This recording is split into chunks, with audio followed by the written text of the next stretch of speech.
오늘 우리에게 주신 하나님 말씀 봉독하겠습니다. 마태복음 6장 9절에서 13절까지입니다.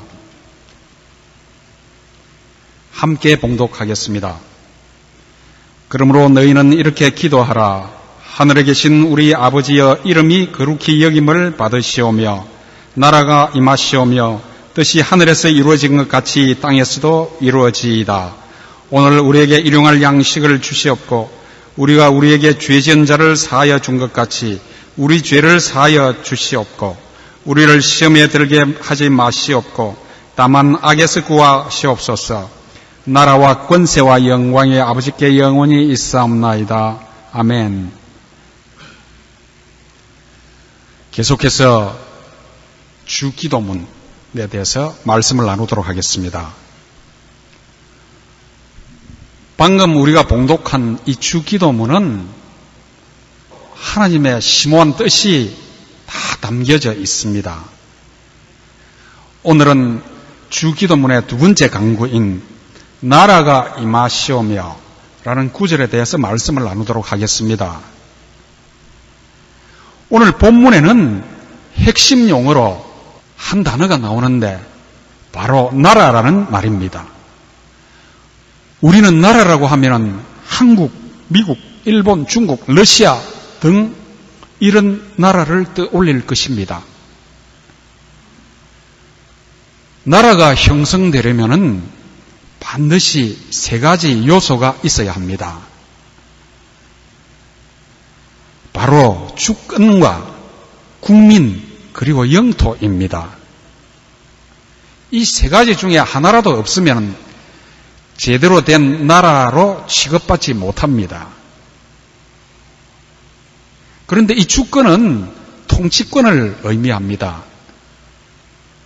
우리는 일제 36년 동안 이 주권을 빼앗겼기 때문에 나라를 잃었던 것입니다. 이 주권, 통치권이 미치는 영역이 바로 그 나라입니다. 미국이 제 아무리 강한 나라라 해도 그 주권, 즉 통치권, 법이 미치는 영역은 미국이라는 그 영토 안에서만 주권이 행사되고 법이 적용됩니다. 그리고 나라에는 국민인 백성이 있어야 합니다. 백성이 없이 영토와 왕만 있으면 그 나라라고 취급을 받지 못합니다. 국민이 없는 나라는 이 세상에 없습니다. 그리고 나라에는 영토가 있어야 합니다. 일제시대에 김구를 주석으로 하는 상해 대한민국 임시망명정부가 있었지만은 영토가 없어서 나라로 인정을 받지 못했습니다. 그래서 이 세상 각 나라에는 영토가 아주 중요하기 때문에 수시로 영토 분쟁이 일어납니다. 이와 같이 나라는 어떤 형태를 가지고 있습니다. 그런데 오늘 본문에서는 나라가 임하시오며 라고 주님은 우리에게 이렇게 기도하라고 가르치십니다. 여기서 말하는 이 나라가 무엇일까요? 나라가 임하시오며 라는 문구는 문자적으로 당신의 나라, 하나님의 나라가 임하시옵소서라는 의미입니다. 본문의 나라에 해당하는 헬라어 바실레이아는 왕권, 왕의 통치권, 그 왕의 통치권에 예속하는 영토로서의 왕국을 의미합니다. 한 나라는 그 나라의 왕이나 통치자가 다스리는 영역입니다.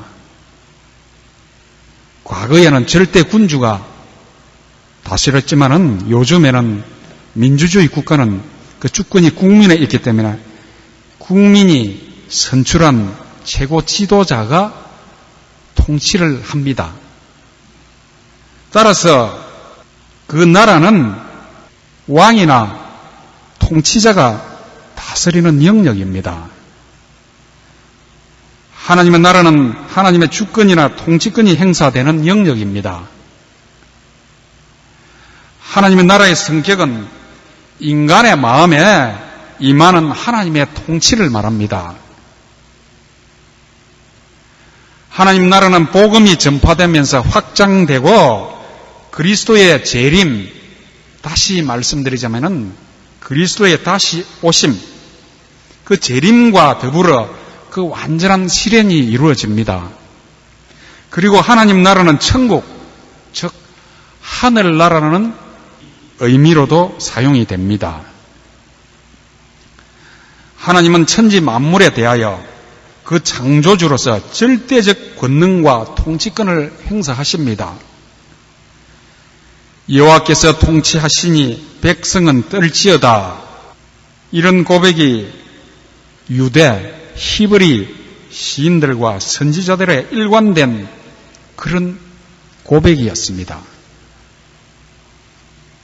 그들은 하나님의 현재적인 통치를 전혀 의심하지 않았습니다.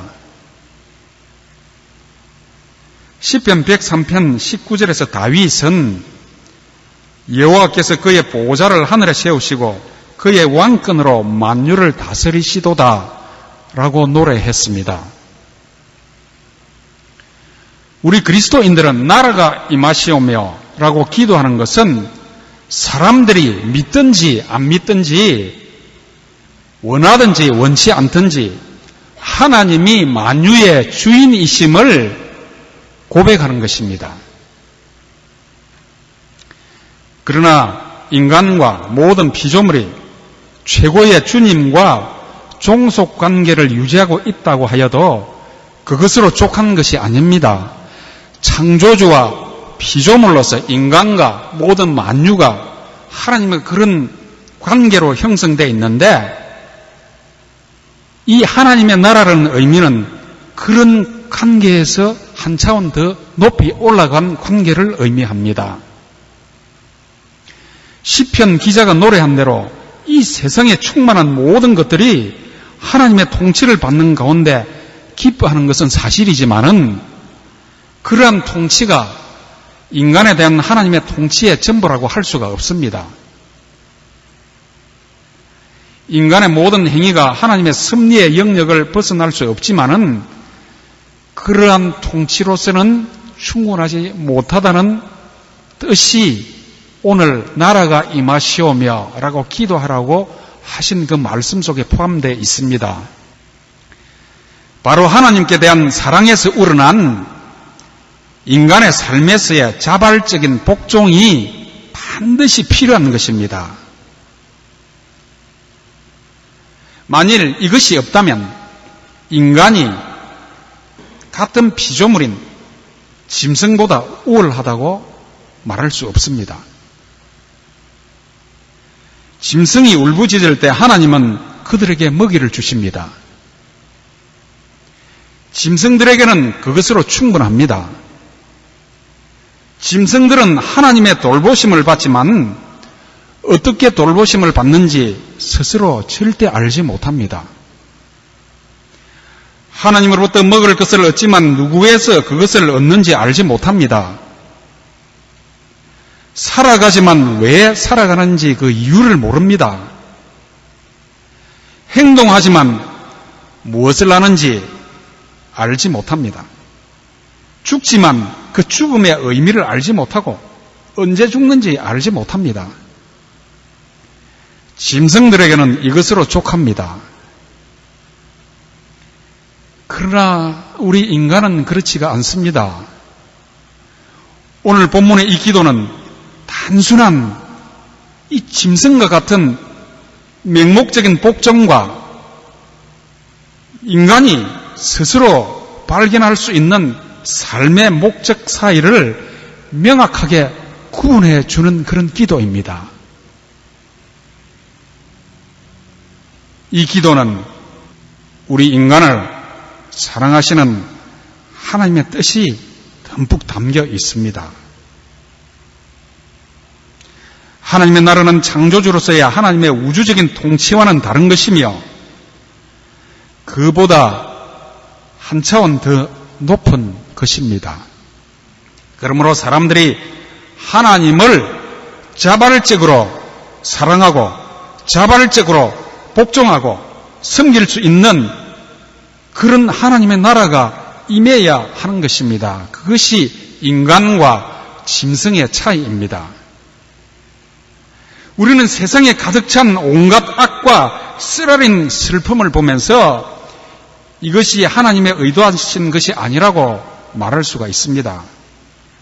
우리는 세상이 하나님으로부터 떠나고 인류가 하나님을 배반했다는, 반역했다는 타락의 교리를 믿고 있습니다.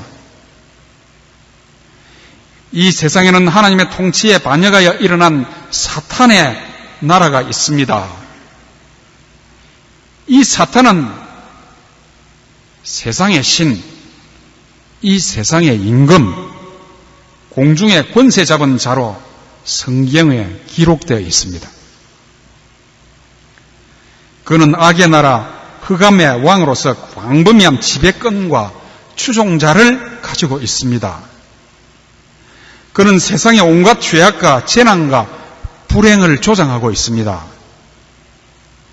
그러므로 사탄의 세력을 멸하고 인간을 파멸해서 구원하여 새로운 삶을 사는 나라가 임해야 하는 것입니다. 따라서 나라가 임하시오며 라는 이 기도는 사탄의 세력, 사탄의 왕국이 파괴되기를 우리가 구하는 것입니다. 사탄의 세력은 하나님 곧 그리스도의 나라가 임하는 데 있어서 가장 큰 적대 세력이며 방해 세력입니다. 이 세상을 보십시오. 이 세상의 휘황찬란한 것들, 인간을 유혹하는 것들, 사탄이 지배하는 그 세력들, 그것이 하나님의 나라가 임하는데 얼마나 방해하는지 우리 그리스도인들은 눈으로 목격하고 있는 것이 아닙니까? 이 지상에 있는 모든 가증한 것들, 우상숭배, 이 우상숭배라는 것은 우리가 무엇을 만들어 놓고 옛날에 고대 시대에 그 우상을 숭배하는 것뿐만이 아니라 우리가 보이지 않는 것을 숭배합니다. 돈이나 여러 가지 세상 것들을 숭배하는 것, 이것도 우상 숭배입니다. 미신, 망상, 미혹, 신성모독 등 이런 것들을 뿌리 뽑아 주시기를 기도하고 또한 세상의 그릇된 철학과 사상, 그릇된 신조와 교리를 버리도록 기도해야 한다고 나라가 임하시오며 라고 우리에게 가르치시는 것입니다. 이러한 것들이 하나님의 나라가 사람들의 마음에 임하는데 방해가 되는 것입니다. 나라가 임하시오며 이 강구는 기독교의 참된 신조를 받아들이고 예수 그리스도를 믿음으로 죄와 파멸에서 구원을 받아 그리스도의 다스림을 받도록 기도하는 것입니다. 예수 그리스도께서 그 나라를 세우셨습니다. 예수 그리스도는 지상의 만왕의 왕이십니다. 예수 그리스도로 말미암아 사람들이 그들의 의지와 힘으로 하나님을 섬길 수 있게 되었습니다. 그리스도로 말미암아 사람들이 하나님이 그리스도 안에서 베푸시는 용서를 받을 수 있게 되었습니다. 그리스도는 그 나라를 세우시고 이에 대한 통치권을 행사하십니다. 그리스도는 우리를 하나님께로 돌아갈 길을 열어 놓으셨습니다. 그리하여 자기 보좌에 앉는 왕과 제사장으로서야 사람들을 영원토록 통치하실 것입니다.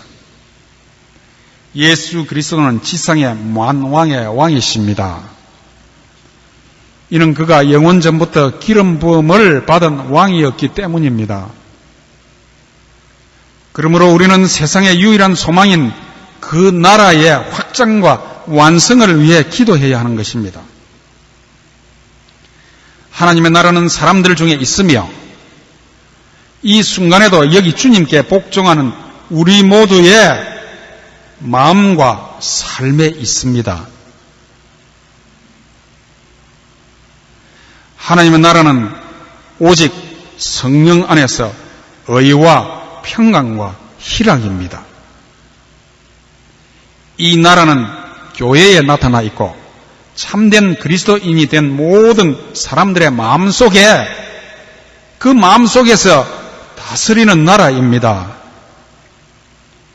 이 나라는 사람들의 마음속에 임하여 자라나고 가루 속에 있는 누룩처럼 세상 속으로 서서히 퍼져나갑니다. 이 나라는 순전히 개인적인 성격을 띈다는 것, 그러한 개개인에 대한 통치가 전 세계적인 통치 방법이라는 것을 우리는 알아야 합니다.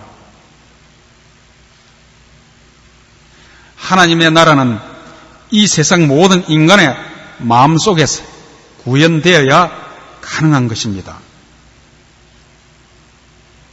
그러므로 인간이 주님을 만나서 개인적인 구원을 이루어야 이 나라가 이루어지는 것입니다.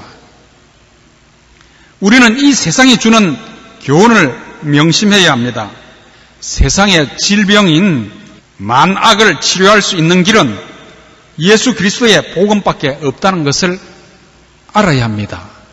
나라가 임하시오며 이 기도를 가르치신 주님의 마음속에는 예수 그리스도의 복음밖에 이 세상의 만악을 치유할 수 있는 유일한 길이라는 것을 우리에게 가르치시고 기도하라는 것입니다. 세상에서 만든 어떤 제도나 법률, 교육과 기술의 진보 등으로 이 세상의 악을 치료할 수가 없습니다. 그러므로 우리는 훨씬 더 깊은 단계로 나아가야 합니다. 병에 걸려 있는 것은 인간의 영혼, 개개인의 의지입니다. 세상의 악에 대한 유일한 치유책은 개개인에 대한 그리스도의 복음입니다. 복음은 거기서 출발하여 우리 사회를 구원할 수 있고 이 세상을 구원할 수가 있습니다. 복음은 거기서 출발하여 이 세상을 구원합니다. 그리스도를 통하여 하나님과 바른 관계를 형성하고 마음을 다한 충성스러운 순종이 있어야 하나님의 나라가 임하는 것입니다. 또 하나의 교훈은 하나님의 나라를 성급히 이루기 위해 신정정치나 국가교회나 신앙촌 등 신앙을 위해 집단 생활을 계획하고 추진하는 것은 잘못된 방법이라는 것입니다. 이런 사람들은 제가 서두에 말씀드렸는데요. 나라가 임하시오며 이것을 뭔가 하나님을 위해 뭔가를 해드리는 것이라고 착각하기 때문에 이런 집단적인 행동이 나오는 것입니다. 천국 하면 우선 떠오르는 것이 무엇입니까? 황금 보석으로 꾸민 집입니까? 황금길, 참으로 아름답고 좋은 실과가 열리는 생명나무 등을 우리는 기대합니다. 이 얼마나 좋습니까? 이런 기대는 기대해도 좋습니다. 그러나 천국에서 가장 소중한 것은 황금이나 보석으로 꾸민 집이 아닙니다. 실과가 열리는 생명나무가 아닙니다.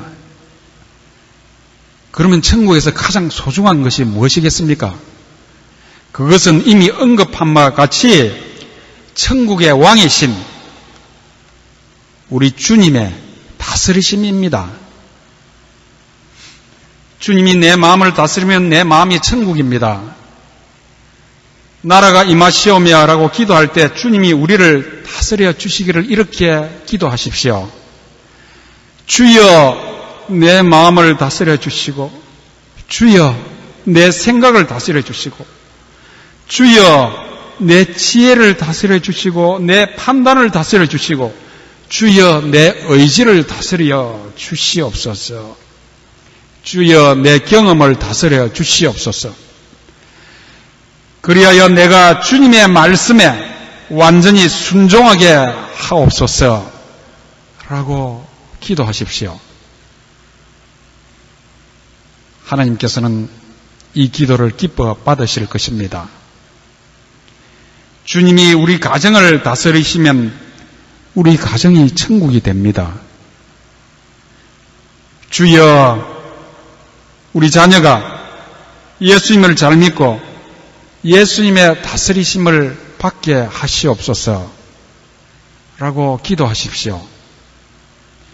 가정의 행복을 위해 주님께서 가정을 다스려 주시기를 간절히 기도합시다. 그렇게 기도하고 노력하면 멀지 않아 그 가정은 천국으로 화합니다. 왜냐하면 주님이 다스리기 때문입니다. 우리 주님이 교회를 다스리시면 교회가 천국이 됩니다. 교회가 시끄러운 이유는 그 교회를 사람이 다스리기 때문입니다. 이 세상을 주님이 다스리시면 우리가 살고 있는 이 세상도 천국으로 화할 것입니다. 그러나 아직 이 세상은 완전히 주님이 다스리시지 않으십니다. 그래서 이 세상은 악이 들끓고 있는 것입니다. 여러분, 나에게 주님의 나라가 임하여 주님의 다스리심이 우리와 함께하면 실패의 그곳이 천국이 됩니다. 사망의 음침한 골짜기가 천국으로 변합니다. 고통과 시련의 장소가 천국으로 변합니다. 가난과 초막에 살아도 그곳이 천국이 됩니다. 이와 같이 주님의 다스리심이 우리와 함께 하시기를 기도합시다. 그 기도가 바로 나라가 임하시오며 라는 주님이 가르쳐 주신 그 두 번째 강구입니다. 우리는 한 사람 한 사람 마음속에 그리스도께서 다스리는 하나님의 나라가 임하도록 기도하고 이 천국 복음을 말로 전하고 우리의 삶으로 보여주어야 합니다. 100명이 그리스도의 다스리심을 받으면 하나님의 나라가 그만큼 확장되어 가며 수만 명이 예수님을 믿고 그의 다스리심을 받으면 하나님의 나라가 더욱더 확장되어 가는 것입니다. 하나님의 나라가 임하시는 것입니다. 우리의 기도를 통하여 하나님 나라가 확장된다는 것은 우리 그리스도인의 특권입니다.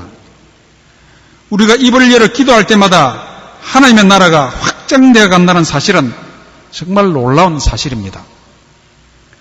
그것이 무엇을 의미하는 것일까요? 우리의 책임을 말하는 것입니다. 그래서 주님은 이렇게 기도하라고 명하신 것입니다.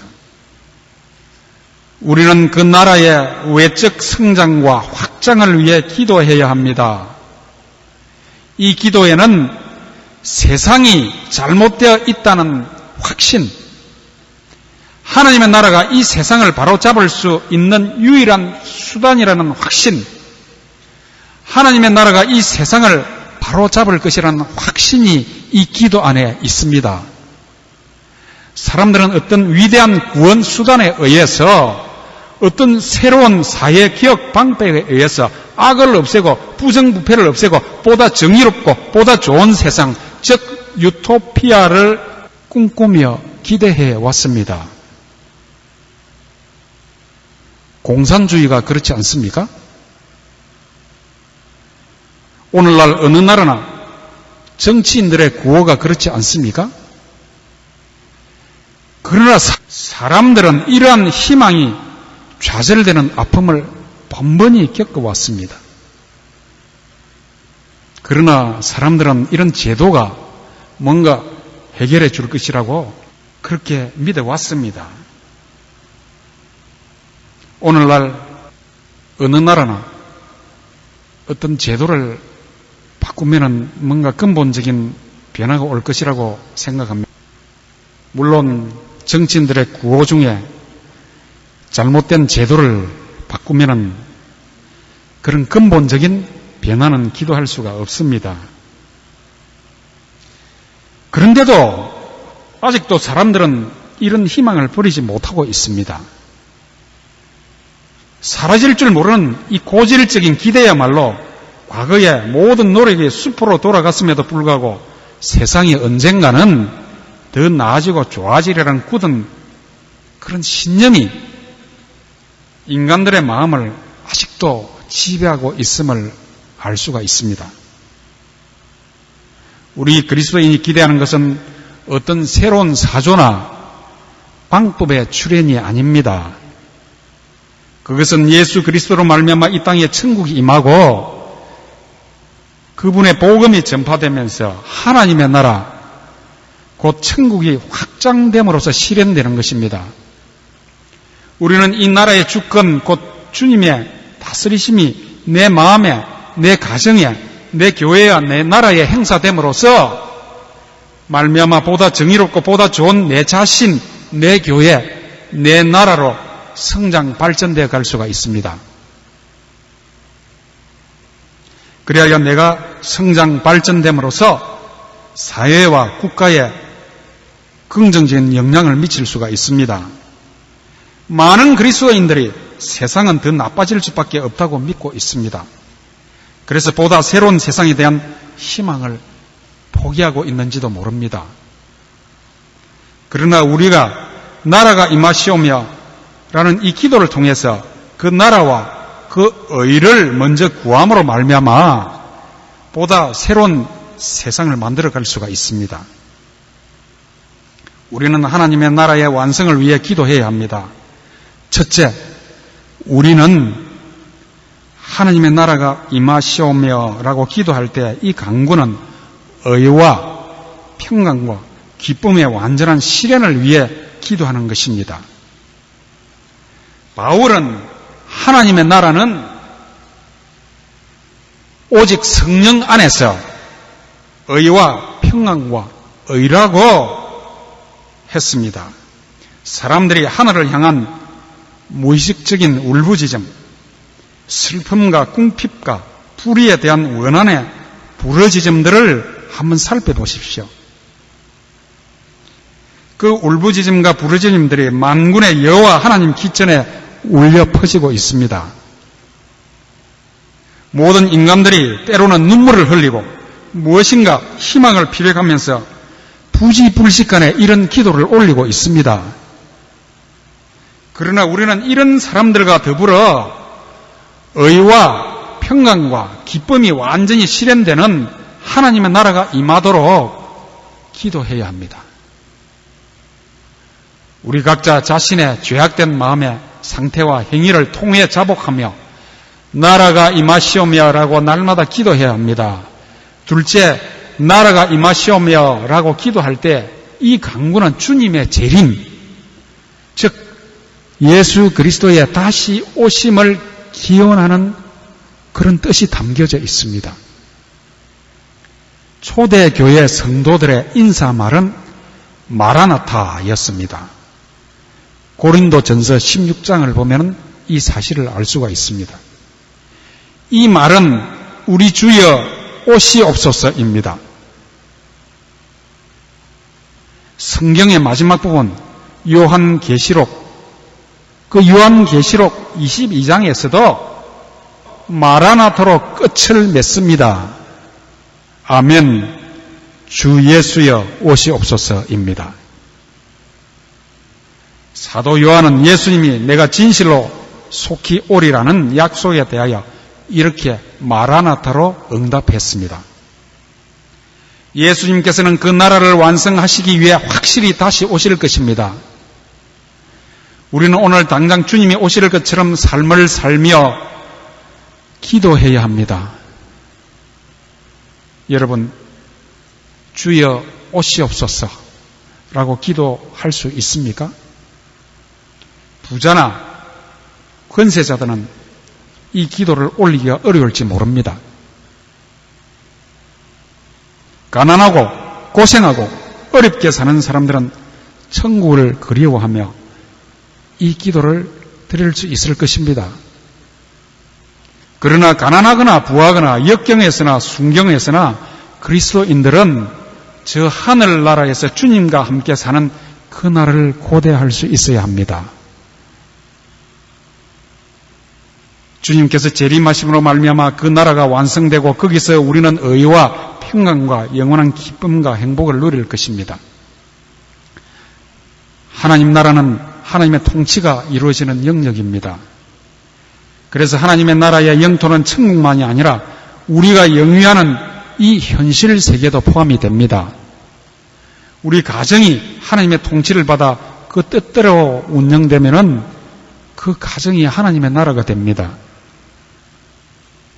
하나님은 부모가 자식을 옳게 양육하는 방법을 가르치시고 부부가 함께 화목하며 서로 사랑하는 법을 가르쳐 주십니다.